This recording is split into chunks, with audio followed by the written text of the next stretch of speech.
يعني هو مهم جدا ان بالذات يعني صبري معانا، لان مهم جدا ان انا افتح الموضوع ده وهو موجود. يعني علاقه لعيبه الكوره ببعض، معظم لعيبه الكوره علاقه سطحيه جدا، مفيش علاقات عميقه ما بينهم وما بين بعض. البلد الوحيده اللي انا لعبت فيها في حياتي شفت علاقات سطحيه ما بين زمايل هي مصر. هنا صح، مصر.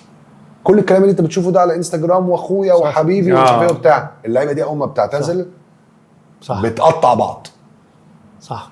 عمري ما شفتها والله. كابتن عبد الستار لعب في البرتغال، لعب في سويسرا، ولعب في النمسا، وعارف كويس قوي. صح. وعارف كويس قوي انا بتكلم في ايه. صح. اللعيبه بره يا جماعه ما بياخدوش الكوره ان هي حاجه خلاص. ممكن تاثر على علاقاتهم الشخصيه. ده 90% من اللعيبه، في 10% من اللعيبه عقوات شاذه. فاهمني ولا لا؟ صح. انت اللعيبه منهم كابتن ستار عارف بيبقى انا بقول ايه. ايوه صح. اللعيبه يا جماعه بتروح التمرين بره تتبسط، بس مبسوط. صح. تتبسط وتتدلع وحاسين بالنعمه اللي هو فيها، ان انا ربنا مديني موهبه وبكسب منها فلوس.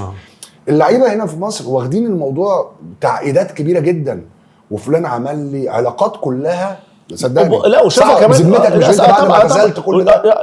شوف الناس لما ايه اللي في اوروبا لما يبطلوا، شوف لما يتجمعوا مع بعض بيبقى الامور عامله ازاي اصلا. وانت ايه اللي على طول حته الاتصالات، حته هم قريبين من بعض، واصدقاء عائلات وحاجات. ناس لعبت انت هنا بتشوف ناس احنا لما الناس اللي يبطل خلاص بقى الناس لعبت مع بعض سنين بس العلاقه ما بينهم وبين بعض علاقه ان انا ايه انا استفيد منه ايه ويستفيد مني ايه. صح. ده بجد. يعني انت كابتن عبد الستار شايف ان الموضوع ده عدوك ابن كارك يعني في الكوره دي حصلت معاك؟ يعني انت حصلت معاك بعد ما اعتزلت لقيت ناس كنت انت مستني بعد سنه واثنين وثلاثه و10 تبقوا اصحاب؟ لا بس كابتن عبد الستار على فكره كل الناس بتحبه. لا كل الناس بتحبه لا بجد، وكل الناس بتبقى عايزه. بس انا يعني الحمد لله يعني ايه بحب اصحابي جدا. انا من نوعيه ان انا اصلا وانا بلعب اصلا من نوعيه ان انا ايه ما كانش عندي مشاكل مع حد يعني. ان انا ايه بالعكس انا ببقى مبسوط لما بشوفهم. انا يعني حياتي كلها مع اصحابي في المعسكرات وبتاع الحاجه. بعد ما خلصت حتى كمان لما كنت بره في اوروبا اتصالات مع الناس مع اللعيبه، لما بطلت حتى كمان لما بشوفهم انا الموضوع انا بالنسبه لي عادي جدا. بس الامور بتبقى مش عارف بقى من ناحيتهم بقى مختلفه، ما فيش المصلحه، ما فيش، بس انا عادي جدا. انا بحب كل اصحابي يعني انا الفكره نفسها عارف ايه يعني. اصل خلي بالك النقطه اللي بنتكلم فيها دي مهمه جدا قوي يعني بجد. يعني الشباب بتوع الكوره بجد بيحاربوا بعض حرب غير طبيعيه. ناس كتيره يعني شريحه كبيره منهم وتلاقيهم ان هم يعني تيجي تسال مثلا تلاقي مثلا ايه ان الناس دي لعبت مع بعض مثلا 8 مواسم. مش معقول يا جماعه ازاي بتعملوا في بعض كده وازاي بتتكلموا يعني بجد دي حقيقه. بشوفك كل يوم وبنتمرن مع بعض وبنتلاقي مع بعض وتلاقي اسهل حاجه. انا بزعل بتضايق جدا. انا بتضايق جدا لما اشوف واحد بيتكلم على زميله سابق ليه بزعل عشان خاطر ترند وبتاع. يا جماعه عيب يعني. انا والله بجد انا بزعل. ناس كبار ولاعيبه على فكره كانوا كويسين قوي قوي ولعبوا على مستوى دولي، ولاقي النهارده ان الناس بتقطع بعض عشان خاطر وكانوا قاعدين مع بعض يقعدوا مع بعض ولا بجد يعني ان انا عمري في حياتي يعني ايه ما اشتغل الحمد لله. يعني ابويا الله يرحمه عمري ما اشتغل في مكان يعني ايه وابقى طالع بتكلم وحش عنه، او اشتغل مع ناس وابقى طالع بفضحهم، او ان انا ابقى بلعب مع حد وعارف اسراره فابتدي اقولها عشان خاطر كذا. الفكره دي ان الناس بعد ما بتبطل كوره علاقاتها ببعض يعني ايه سيبك من التصوير وبتاع والكلام ده، لكن الناس بجد ما فيش علاقات عميقه ما بين لعيبه الكوره وبعض. ما فيش. تعرف ليه صبري مثلا ايه فاهم الكلام اللي انا بقوله كويس قوي ليه؟ عشان هو لعب بره وعارف يعني ايه. الناس لغايه دلوقتي الناس بص احنا بطلنا في لعيبه بره بيتصلوا بتاع. عندك لسه اصحاب من اوروبا كابتن ستار؟ اعظمهم من البرتغال نونو ميز وجو بينتو ومانيش يعني كلهم. بص يعني احنا بنتكلم على اساطير مش ناس عاديه برضو كمان. لا بس انا بكلمك ايه احنا لسه بص وانا اصلا مش من البلد عندهم يعني. احنا لعبنا مع بعض بس ايه بكلمك احنا ايه احنا لعبنا مع بعض وايه وقعدنا مع بعض كتير في ايه في اتصال كتير قوي. احنا البلد احنا بلد فاهم ازاي. بس بلاحظ فعلا لعيبه الكوره اول هم في الملعب تمام، اول ما يخلصوا بقى اللعب وبتاع الحاجات دي الناس تلاقي الامور اختلفت شويه. يعني انت ثانيه انت كابتن لما بتشوف مثلا ايه بجد قول لي والله يعني عايز اعرف ايه رايك يعني لما بتشوف مثلا ان حد بيهاجم زميل سابق او بتاع بسبب ان هو مثلا ايه كان وعده ان هو يشتغل وكذا وبتاع، بتشوف الموضوع ده ازاي بجد؟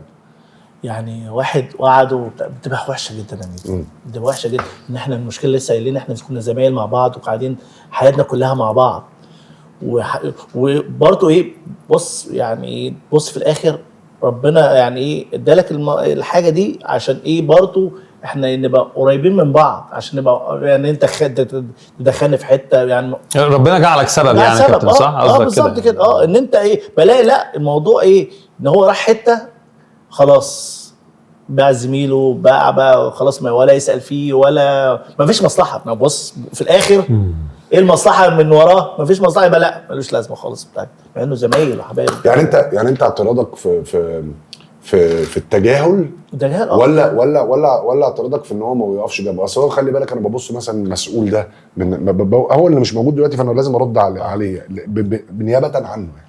المسؤول ده انت لعبت معاه وفي 5 6 تانية لعيبه تانيين لعبوا معاه كلهم برضو واخدين رخص تدريبيه وكلهم بيكلموه على نفس المنصب اللي هو طالبه، ففي الاخر هو بيقترح اسم هو ليه يعني هو نفسه يشغل الخمسه نفسه.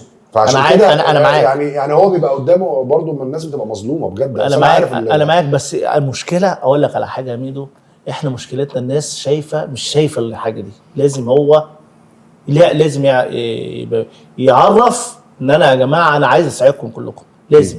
والناس مش شايفه ميدو عايز يساعد عبد الستار عايز يساعد كده وفي كذا واحد فاهم ازاي، بس ميدو اختار واحد طبعا عبد الستار زعلان وبتاع الحاجات. لا لازم تعرف ميدو يطلع يا جماعه كذا كذا كذا عبد الستار انا اصحابك في فاهم احنا ما عندناش عشان كده يكلمك في التليفون بالظبط انا ايه دعمتك الحاجه. احنا المشكله بيبقى ايه ميدو ايه مختلف خالص خلاص بيبقى الصوره رايحه ايه خلاص ميدو مش عايز فلان مش عايز فلان مش عايز فلان. مش ده اللي بيحصل؟ هو ده اللي بيحصل. عشان كده الناس ايه بتزعل من الحاجات دي كلها. في امور كده انا متاكد يعني في يعني انا اكلمك على حازم مثلا. حازم اكيد يعني حازم عايز يساعد الناس كلها وعايز يخدم الناس عايز يساعد الناس كلها. انا عارف حازم بس هو بيتكسف يرد على الناس.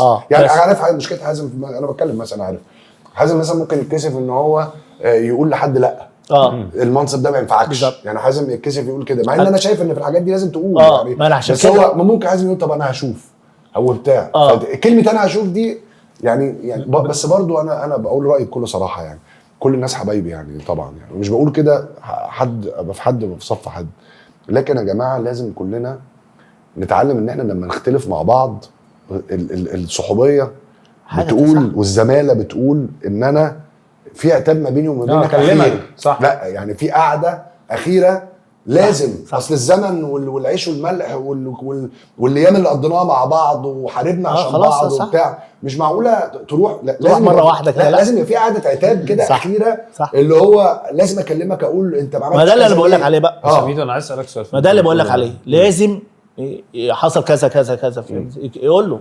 يعني انت في موضوع شوقي وسيد معوض انا زعلت وحازم زعلت طبعا. يعني زعلت مين غلطان في رايك؟ لا انا شوقي وسيد. اول حاجه بص اقول لك على حاجه انت تبص لها برضو حته ايه سيد وشوقي. انا حتى انا قلت لهم كمان قلت لهم انتوا اتكلمتوا حته ان هو ما دعمش مثلا في المنتخب كذا وفي المنتخب كذا وانت تبص انت شوقي وانت سيد انتوا لما مسكتوا منتخب برضه منتخبات المنتخب الاولمبي ومنتخب الشباب ومنتخب الحاجات دي كلها برضه كان حازم امام كان موجود كان دعمكم بشكل كبير. بس قلت لهم يعني اتكلمت معاهم الكلام ده انا بكلمك فاهم ازاي عشان كده انا زعلان. مش انت لو تبص انت ايه مش شوقي مسك مع كروش بتاع في المنتخب الاول ومسك منتخب الاولمبي ما برضه مع كابتن شوقي غريب وسيد معوض مسك مع حسام البدري. كان مين اللي موجود؟ كان حازم برضه وبركات موجودين. انت تبص لها يعني برضه ايه بيدعموا بشكل. بس خلي بالك الموضوع ده امانه موضوع مهم جدا لان تعتبر الموقف اللي هو الاعلان الغضب من حد زميل كده وناس كلها اسامي كبيره. خلي بالك يعني ما حصلتش كتير. انا كمان يعني بحكم لعبنا معاهم كلهم انا نفسي يعني كنت زعلان جدا لان احنا يا جماعه ما فيش حاجه في الدنيا تستاهل بجد يعني صح. انت خلاص اصل ده موقف وعدى والدنيا يعني ايه رايحه جايه.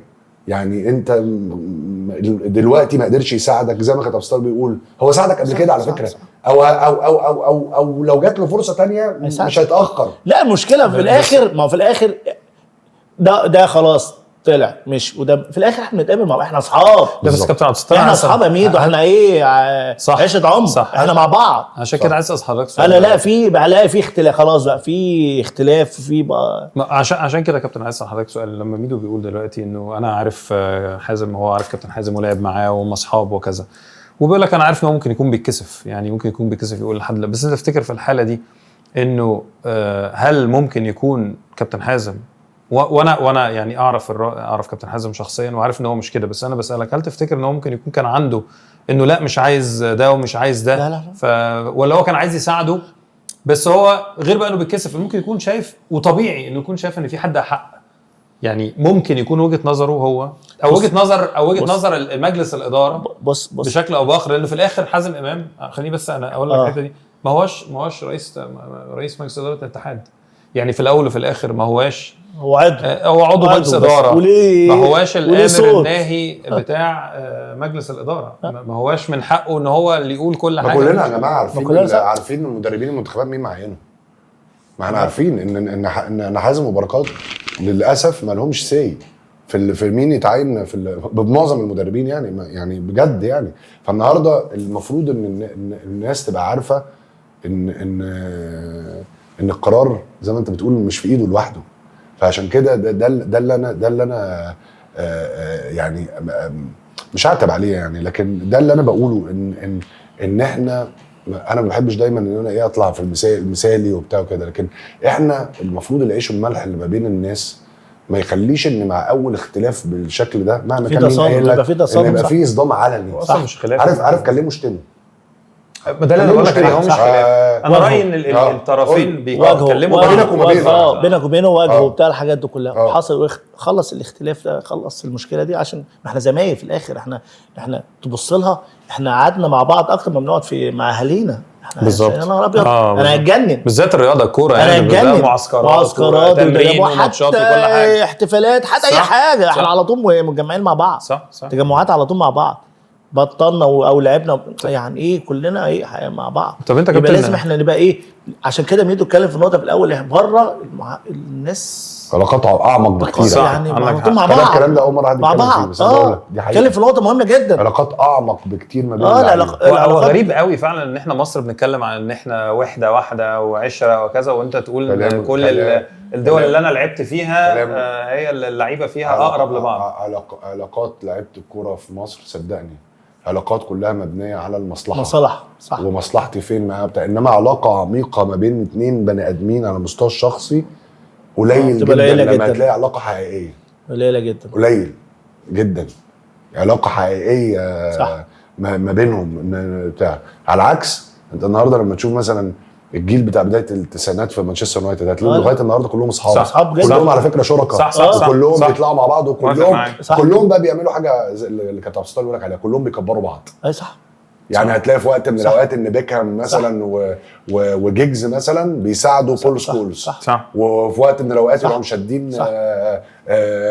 جاري نيفل وبيكهام، وفي وقت من الاوقات كذا وبتاع، اللي هي يعني الفكره بتاعت الولف باك، يعني الفكره بتاعت ان لازم لان اللي كابتن عبد الستار بيقولوا، لكن لازم الناس برضو تعرف، ودي نقطه مهمه جدا، لو اهل كره القدم في مصر هم اصحاب قرارات كرة القدم لما وصلنا إلى ما وصلنا إليه. موافق معاك، صح. يعني أنت النهاردة في وجود الخبرة والعلم كمان، ولكن لازم صح لازم طبعا. طب أنت كابتن أسألك سؤال، مين كان أقرب حد ليك زمان، ومين أقرب حد ليك دلوقتي من لعيبة الكورة؟ أنا أقرب زمان يعني كان اصحابي في الشارع، يعني هم اللي قريبين. لا انا بتكلم مين لعيبه اقرب حد ليك زمان وقت اللعب، اقرب حد ليك زمان، ومين اقرب حد ليك دلوقتي؟ انا كان يعني وانا بلعب كان حازم.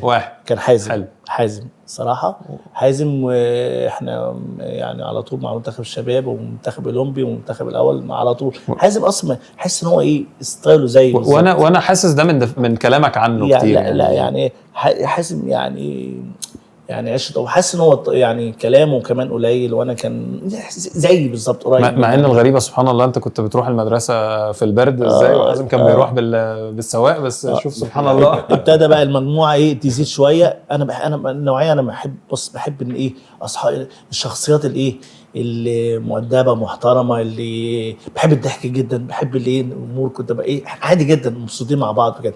دخل بقى ابتدى ايه ميدو، دخل نادر السيد. انا بقول لك المجموعه اللي ايه كابتن نادر جميل. إيه المجموعه اللي انا ايه حسيت ان فاهم ازاي. ابتدى يخش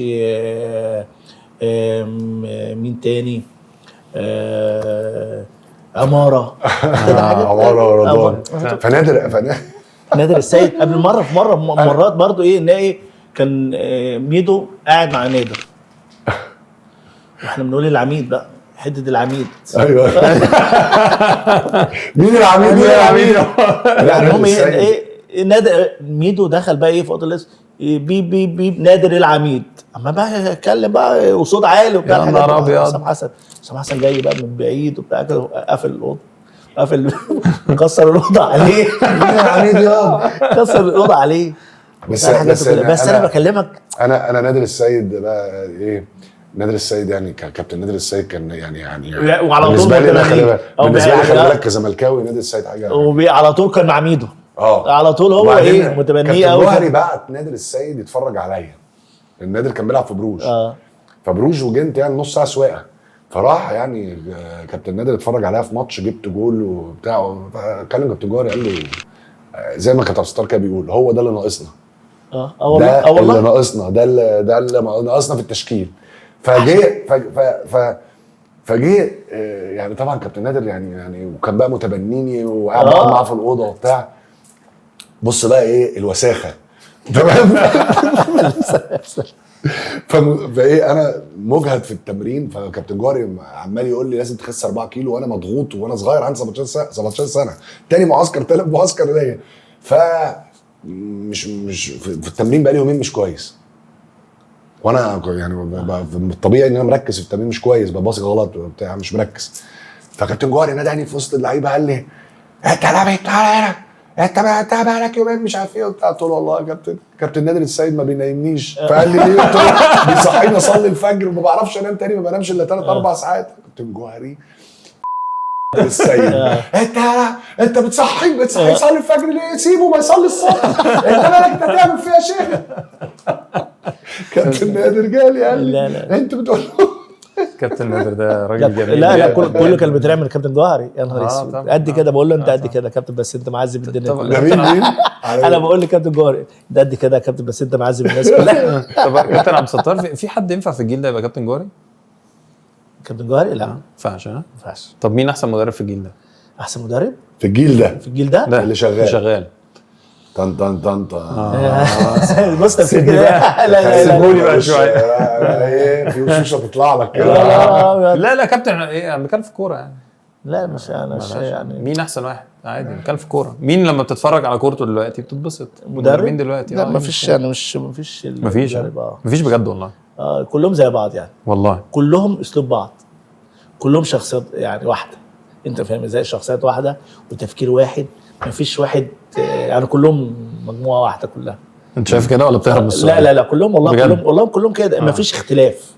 كابتن جوهري كان سابع اصلا. طب وانت شايف ده نتيجه ايه ان مفيش اختلاف دلوقتي؟ يعني انا هقول لك رايي.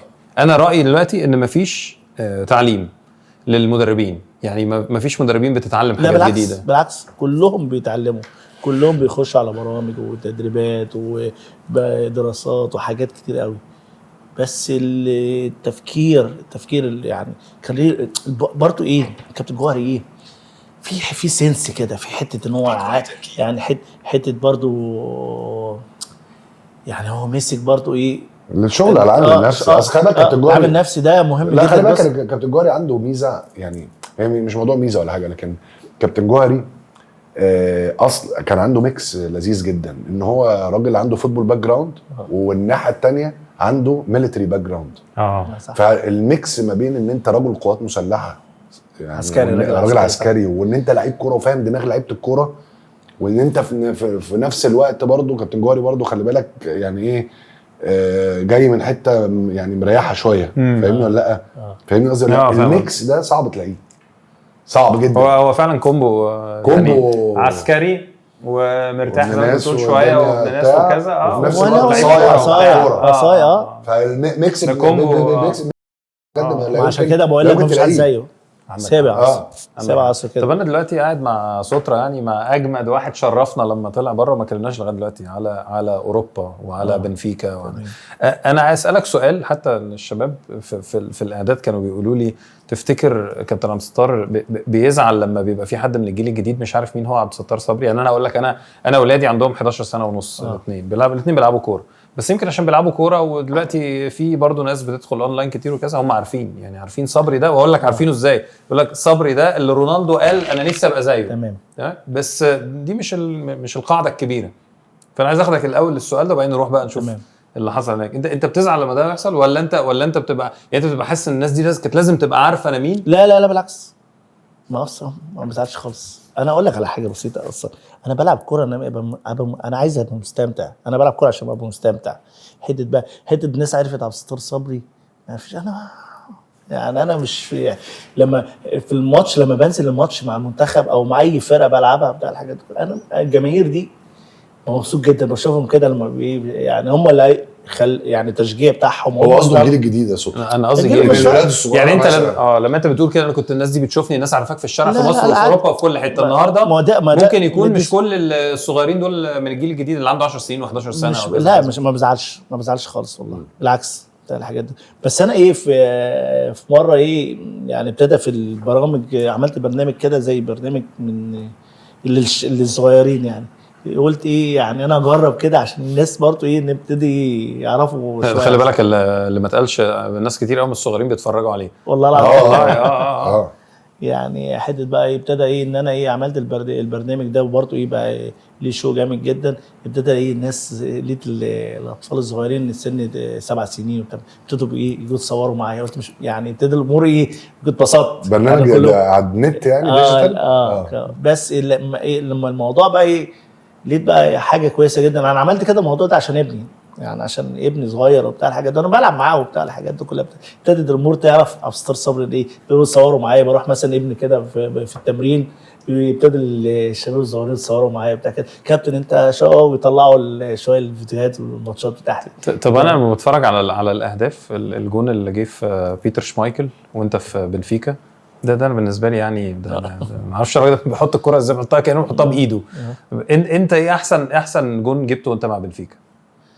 احسن جون جبته في فرقه برامار فرقه مجدي عبد الغني. عايزين نجيب الجول ده كان عامل ازاي الجول ده اصلا فرقه برامار دي كان لعبها طبعا الكابتن مجدي عبد الغني. يعني دي فرقه الكابتن مجدي عبد الغني. وهو كان بيلعب؟ لا ما كانش بيلعب. هو كان ساعتها خلاص ماشي بقى وموجود. بس انت عارف ان هي فرقه وحتى انا سالته قلت له يا كابتن لازم اعلم عليه. وبعدين رحت قلت له كابتن مجدي قبل اول ما يعني جيت مصر وبعدين رايح بقى بنفيكا. قال لي هناك انا معروف جدا والناس والجو والناس بص مجدي عبد الغني. لو وقفت في الشارع اقول انا تبع مجدي عبد الغني. قلت له كابتن مجدي ساعدك وانت لما رحت البرتغال؟ لا ما حدش ساعدني. انا رحت من باوك من نادي باوك. رحت ما عرفش يعني ان انت رحت فحاول رحت بقى رحت فرقه برامار دي. اصلا الفرقه دي الصوره صغيره كده كابتن مجدي عبد الغني موجوده. قلت له يا كابتن مجدي ده ليك صوره صغيره جدا. المهم الجون ده كنا ساعتها في استاديو ليوش بنفيكا وانا عارف فرقه برامار بقى وانا عايز بقى طبعا عايز احط جون عشان اقول لي كابتن مجدي عبد الغني. وساعتها في الماتش ده يعني من الماتشات اللي انا مستمتع بيها الصراحه. كان ساعتها كان ايزيبيو وبليه قاعدين فوق. الماتش ده هو ده الثاني اللقب بتاع ايزيبيو. ايزيبيو بيقولوا عليه في يعني بنفيكا. لسه انا كنت هناك السنه اللي فاتت والله جيب اسمك بيقول لك يعني ايزيبيو ايزيبيو بليه. الماتش انا اول مره اشوف بقى بليه بقى موجود بقى مع ايزيبيو بقى المدرجات كلها بقى بليه وايزيبيو قاعدين فوق في المدرجات في المقصوره كده. وانا الماتش ده جاي بقى اتفرج ماتش برامار.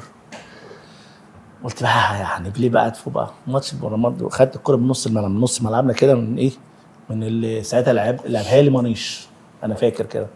رحت خدت الكره رحت برقص اول تاني وبتاع ارقص يمين وشمال وبتاع. رحت انت عارف بعدت بقى بسرعتي. رحت رايح انفراد من الجون. رحت مرقص الجون. بص ده احنا جبناه بعد كده بنفيكا يعني انا دخلت بالجون جابوه من فين؟ قلت لهم ازاي؟ بس ورحت من القصر رحت حاطط الجون ده الجون ده كان من ايه؟ من احلى الاجوان انا ايه يعني جبتها. حتى كمان يعني كتبوا صبري شو بتاع كده ابتدى، بعدين زيبيو نزل قال لهم ده زيبيو الصغير. ده الجون اللي ايه حلو في بتاع بيتر شمايكل.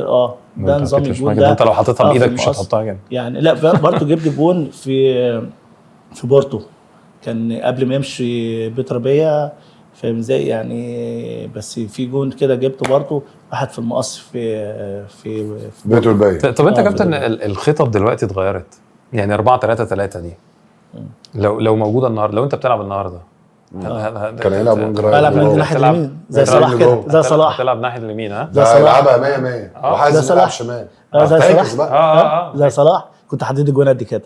والله طبعا كنت تحب تلعب في كنت انت هتخش على ده اريح لك كنت كان يبقى ما لا بص انا قلت للكابتن جوهري برضه الله يرحمه. بص اقول لك بص الفكر ده بتاعه. بص رهيب. ايوه كابتن جوهري هو اللي عمل الخطه دي. بص 3 4 2 1 يعني بص كابتن جوهري لعبها في 98 في وقت ما حدش عارف مين الطريقه دي بيلعب بيها يعني كونتي يعني كانت 3 بتتلعب بالطريقه دي اللي اسمها بوكس 4 دي 2 على الدايره و2 قدامهم. كابتن جوهري اول واحد عملها في افريقيا. بقول لك يعني حتى كمان يعني ايه لعبنا قال لنا او الكابتن جوهري قاعد معايا انا وحازم بيقول لنا انا غير الطريقه عشانكم انتوا الاثنين ايه ما ينفعش حد يقعد فيكم واحد. نقول له ليه يا كابتن؟ قال لنا لا انتوا الاثنين وايه يعني بتكملوا بعض. يعني لو انتوا الاثنين بتلعبوا واحد بيلعب برجله انتوا الاثنين بتلعبوا برجلكم اليمين كان واحد اللي لا يقعد يمين. اما انتوا واحد بيلعب برجله الشمال واحد بيلعب برجله اليمين. عشان كده انا غير الطريقه عشان انتوا الاثنين لازم تلعبوا.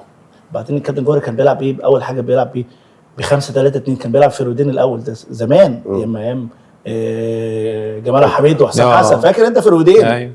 قال لنا انا غير الطريقه خلي ايه فيرو تحت بعد كده غيرها تاني الاثنين قدام الاثنين لما انا جيت لعب عشان كده عشان هو كان بيقول لي بيلعب 2 بيفتحوا 2 ايوه 4-2-2-2 كنا بنلعب باحمد حسن وعلي رمزي في نص الملعب واثنين انا وحازم وحسام. لا احنا بقول لك ايه بيغير ايه بطريقه. المهم رحت انا سالت سؤال بقى قلت له يا كابتن بقى ايه طب يا كابتن احنا ايه انا وحازم هنلعب تحت ايه حسام حسن. هو كل الطريقه احنا بيعملها قلت له عشان نلعب لمين؟ حسام حسن. احنا هنجيب الجول امتى؟ يعني هنجيب الجول ازاي؟ حسام حسن يعني عامل ايه كل الطريقه لمين؟ لحسام حسن.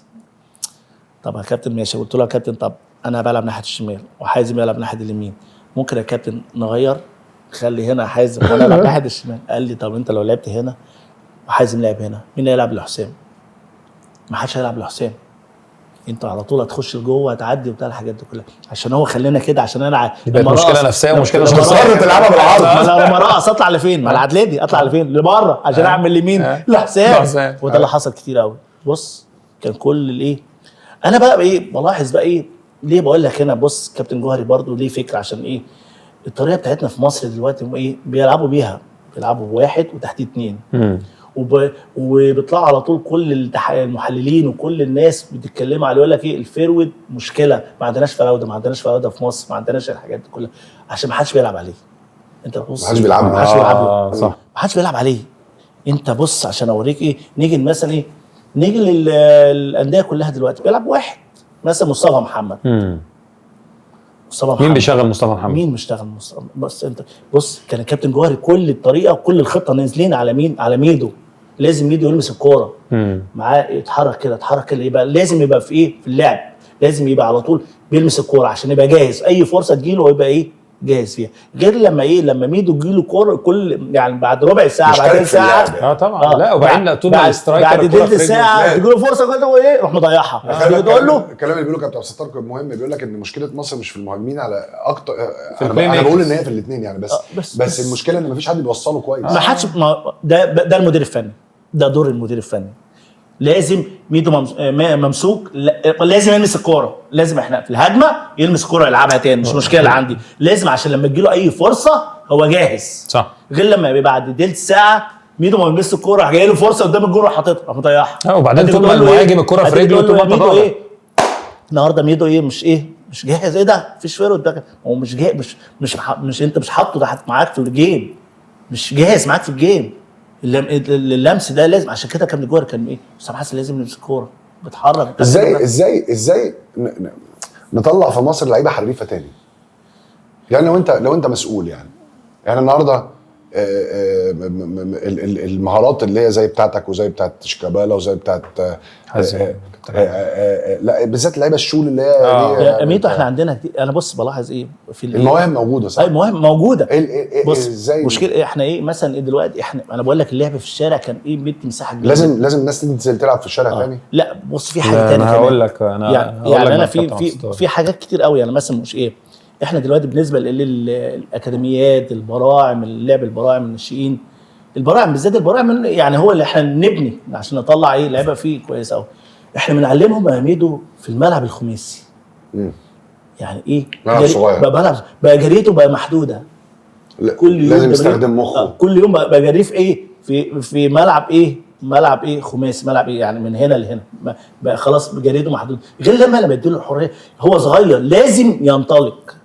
لازم يديله مساحه كبيره. لازم يديله دريبل يبقى الدريبل بتاعه يبقى اطول هو صغير عشان اعوده عشان يبقى عنده هو بعد كده بص عنده حته المهاره بحته السرعه بعد كده بقت احسن. احنا بقى من ايه كل ما بنلاقي التدريبات كلها مثلا البراعم الصغيرين ملعب خماسي بيلعبوا 5 التدريب بيبقى قد كده. التدريبات مشكله كبيره. انت عارف خلي بالك اللي طور فرنسا في الكوره عارف ايه ولا لا؟ الملاعب اللي عملوها ما بين البلوكات في باريس وحوالين باريس. هي دي اللي طلعت صح. كل العيال دي كلها طالعين محرز وبايه وكل الناس الباريزيان دول كلهم طالعين من الملاعب دي. ملاعب كلها ايه بقى على فكره شفتها انا بقى كل كده بلوكات عمارات كده في النص تلاقي ملعب بيلعبوا بعض الضربات بجوان صغيره صح. تك تك تك تك تك العيال كلها طالعه وبيبعتوا ناس يتفرجوا على احنا لازم الكوره في الشارع بشكل ما مش عارف ازاي مع الطرق الجديده. هقول لك انا ترجع مصر لازم. انا اقول لك رايي في الموضوع ده. انا محتك يعني بالقطاعات شويه وبالذات بالبراعم يمكن كمان عشان ولادي صغيرين. اللي كابتن عبد الستار بيقوله واللي انت بتقوله ده على لعب الشارع. لعب الشارع زمان كان بيدينا الحريه ان احنا نبقى كرييتيف نبدع نجرب نغلط ونقول تاني ونغلط ونحاول تاني. النهارده قطاعات الناشئين المدربين اللي فيها كلها عندها ضغط كبير جدا غير مبرر بالنسبه لي انه لازم ياخد البطوله ولازم يزعق في الملعب جامد عشان خاطر العيال تخاف وتلعب اللعبه اللي بيقول عليها. واللعبه اللي بيقول عليها دي اللي هي ايه بقى؟ اللي هي نلعب كره طويله جوه. اشهر كلمه في قطاعات الناشئين في مصر شيل. انه لما الكره ترجع ورا الحراس والمدافعين شيل. فدي اشهر كلمه النهارده في قطاعات ناشئين وبالذات في البراعم في مصر. خلي بالك الشارع لعب الشارع مش عشان هو في الشارع على الاسفلت ولا في الملاعب اللي انت بتقول عليها ميدو. هو في الاخر لعب قصدك انه بحريه ونتبسط ويبقى عندنا ابداع وتسيب الحريف يا ميدو اللي انت بتدور عليه ده يجرب. انت عارف انا في واحده من ضمن الحاجات اللي انا عملتها في ذا ميكر ايه هي ولا لا؟ يعني انا طلعت الحمد لله ب7-8 افكار من ناس مختلفه. يعني من ضمن الحاجات اللي انا عملتها وهطورها السنه اللي جايه في الموسم الجديد ان انا ما بلعبش الاولاد تقسيمات بقمصان. خلي بالك انا لو لاحظت التدريب ما بلعبش كلنا لابسين زي بعض. عارف ليه؟ لان احنا متعودين ايه اللي خلانا اذكياء في الشارع. ان انت انا حافظ زمايلي. انا جاي العب النهارده مع عبد الستار ومنعم وبتاع. ازاي في تدور عليه؟ لا ازاي في الملعب عليه كمان؟ انا لازم ابص هو بتاع. ايوه لازم عينيك شغال على طول. بص فين زيادة. انا بشوف ان تدريب الاولاد الصغيره بقمصان بيخليهم يكسلوا يفكروا. انما انت لو كل الناس لابسه زي بعض انت لازم تعرف مين زميلك. لازم تفكر لازم تحضر اللعب. سكان كويس بيجبرك تسكان تبص لازم تدور عليه. حاجات كلها صغيره خلي بالك. ما حاجات انما تحاول على مهمه جدا. ودلوقتي بدخل في البروجرام بعمل كور كاوتش شبيهه بالكور الشراب صغيره. الولاد لازم يشتغلوا بيها على الاقل مرتين في الاسبوع. ولا تقيله مش تقيله قوي عامله زي كده عامله زي عارف كره الراكت عامله زيها كده مقاس كده في النص يعني. ولعبهم حافين برضه فكره جي كانت بتلعبوا كده حافين. يعني احنا في الشارع انا هعمل كده حافين برضه مهم جدا ان انت يبدا على طول رجليك تمسك الكوره ازاي. من اهم تمرينات اصلا الرجلين يعني في الحته بتاعه الانكل والكلام ده انه بيشتغل برجله كتير قوي حتى يعني حته ده بس حافظ كتير برضه. طب يا كابتن بما انك اتكلمت عن البلاي ميكرز يعني معلش بس انا عايز اعرف انت شايف في حد دلوقتي فعلا مفيش حد خالص يعني مين؟ هل انت اتفرجت على حد كورته تحس ان هو لو اللعيب ده كان موجود زمان كان يمكن كان لعب معانا ولا مفيش خالص؟ يعني كورته زمان كورته حد بيلعب دلوقتي؟ لا هو في، انا كنت بتكلم يعني مثلا ايه، هو ما لعبش معانا يعني، كان نفسي يلعب معانا يعني مثلا حسام غالي. يعني نوعيه حسام كان لعيب كبير. نوعيه زي كانش نفسك شيكابالا يلعب معاك ولا شيكابالا ما كانش ينفع يلعب معاك؟ وشيكا ما ينفعش يلعب معاك.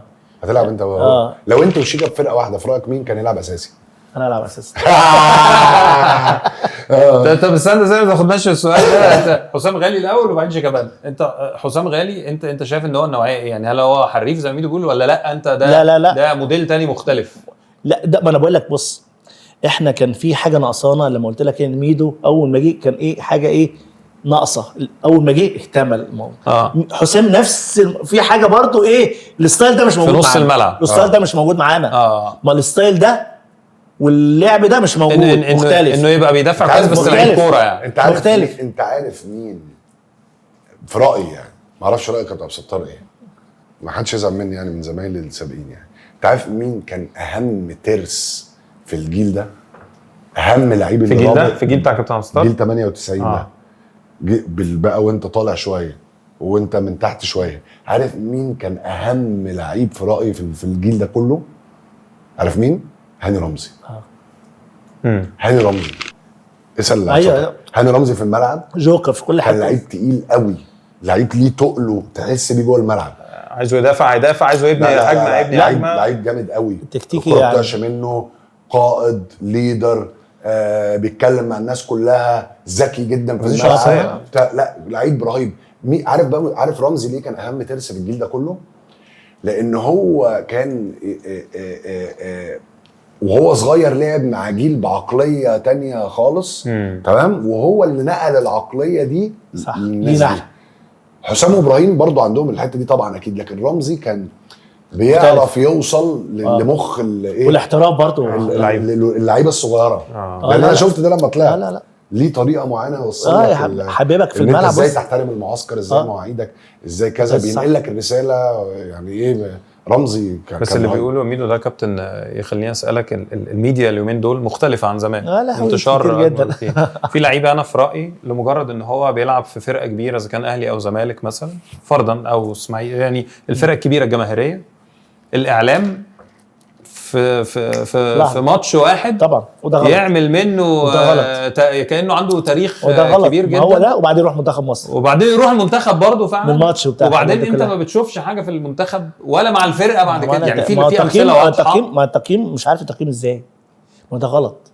ده احنا واحد، ما انا بقول لك لما واحد بيلعب بيروح منتخب مصر او يحترف لازم يبقى فيه يعني موسم او تقييم، يعني ماتشات. موسم يعني. يا كابتن محمد صلاح لما راح ليفربول انا بكلمك السنه الثانيه كانت الاعلام بيتكلم عنه بيقول وان سيزون وندر. يعني السيزون ده مش كفايه، ده مش حاجه يعني. احنا مشكله، احنا هنا بقى في مصر اللي بيعمل اوفر بيعمل تاكل وبتاع الحاجات دي كلها بيبقى بيطلع كوره جامده جدا. الناس مش لاقيه والله صدقني. انا ليا تفسير تاني خالص غير الكلام كل الناس بتقوله. الناس بتتنشأ على لعيب كويس، فعشان كده مستنيين اي حاجه من اي حد والله صدقني. بس النهارده جمهور الاهلي والزمالك متربي ومتعود ان هو جمهور الاهلي يروح يتفرج في التمرين على وليد صلاح الدين، او يتفرج على طاهر ابو زيد، او يتفرج على الخطيب. النهارده قول لي بكل صراحه، لو فتحت التمرين للجمهور في الاهلي هتروح تتفرج على مين؟ صح، قول لي هتروح تتفرج على مين؟ قول لي يعني اهلي والزمالك يعني حط شيكابالا على جنبه وعبد الله السعيد دلوقتي في الزمالك لعيب كوره تمام، وهم في عزهم كده بتاع. لكن النهارده انت هتروح، معلش مع احترامي، هتروح تتفرج في الزمالك. صح، تتفرج على مين؟ انا وانا صغير وانا عندي 6 سنين و7 سنين امشي من جنب الملعب بيعملوا كروسات لجمال عبد الحميد طالع بدماغه ستايل حاجه غير طبيعيه. جمال عبد الحميد طالع. فانت شايف النهارده اللعيب الصغير، معلش انا اسف، مين النهارده اللي انت هتطلع تقول ان هو ده؟ يعني انا باحترامي الكبير للعيبه، عندنا مشكله كبيره جدا خلت بقى الناس زي ما انا بقول لك كده متنشأه على اي حاجه حلوه. ان شاء الله كوره شوطه جنب العارضه، اي بص جنب اي حاجه. الناس عايزه تستمتع بالكوره، الناس بتحب الكوره، الناس بتحب الكوره. كانت النهارده بتتفرج ماتش الزمالك والاهلي في نهائي الكاس في الامارات. انا قاعد بتفرج يعني ما انا مش مصدق. ضعيف. ده بجد ماتش وحش وحاشه. ايه ده؟ اللعيبه كلها بتباصي غلط واللعيبه مش قادره واللعيبه مش قد الحدث. حرام، مع فرح كبير جدا وجايب ناس وبتاع، العريس والعروسه مش موجودين. مش موجودين. فين انتوا فين؟ ودي لعبه منتخب المفروض كلهم لعيبه 80% لعيبه دوليه. لا بجد يعني والله العظيم. ايوه انا كنت قاعد مع اصحابي سعوديين بعد الماتش بيقولوا لي هو ده الاهلي والزمالك؟ انت بتتكلم بجد؟ والله العظيم اقسم بالله. فبقول لهم لا اصل اللعيبه يعني ايه مخضوضه وبتاع. بيقولوا لي ميدو مخضوضه ايه؟ مفيش حد لعب كوره خالص. فانت في ازمه. صح، في ازمه لانه ما لعبش كوره وما لعبش كوره قدام جماهير الاثنين بمناسبه مخضوضه يعني كمان. بس عشان كده المشروع اللي عمله ميدو حلوه جدا يعني، فاهم ازاي؟ ان انت احنا لازم نرجع لليه زي المدرسه الداخليه كده، لازم الاصول. لا المفروض يا كابتن عبد الستار يوم لازم تيجي والله تيجي تزورنا. اوعدك. والله الزياره الجايه احنا هنعمل، لان انا بالنسبه لهم انا عايز اعمل ايه. عايز اعرض فيديوهات ليك للولاد الصغيره وبعد كده يلاقوك قدامهم. توعدني بالزياره والله اوعدك والله ميدو حبيبي يا عبد الستار. نورتنا يا صبحي حبيبي يا ميدو. انا مبسوط جدا حبيبي. شكرا يا كابتن والله يعني نورت وانبسطت جدا انك كنت معانا. انا مبسوط جدا. ربنا يخليك. صبري